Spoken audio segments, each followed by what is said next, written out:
The girl no one wanted, from Genesis 29. There were once two sisters. The youngest sister was very beautiful, and her name was Rachel. But the oldest sister wasn't beautiful at all. Some thought her quite ugly, and her name was Leah.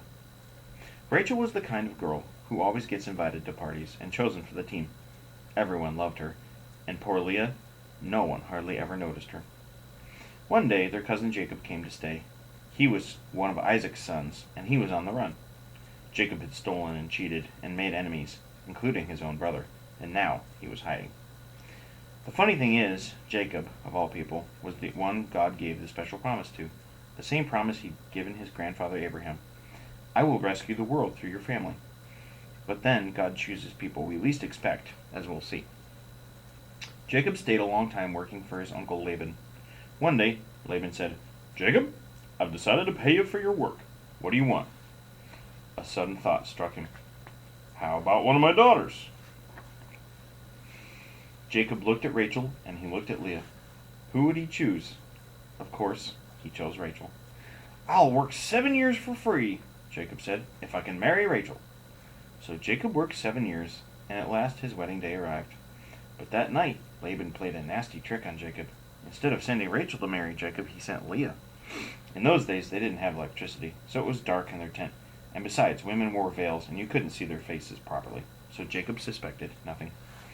The next morning, Jacob woke up and screamed. His new wife was lying beside him, but it wasn't Rachel. It was Leah. Jacob jumped out of bed. "Laban!" he cried. "You scoundrel!" But Laban said, "Work for me another 7 years, and you can marry Rachel."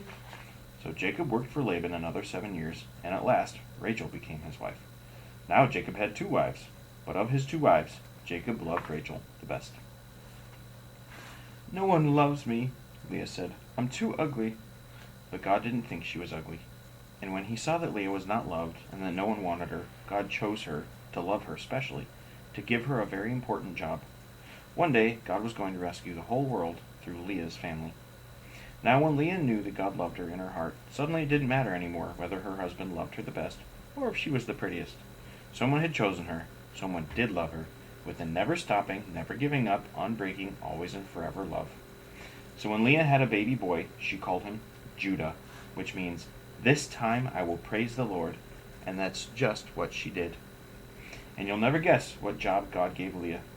You see, when God looked at Leah, he saw a princess. And sure enough, that's exactly what she became.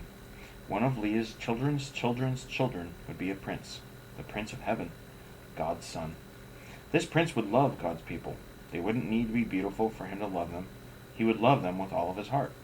And they would be beautiful because he loved them, like Leah.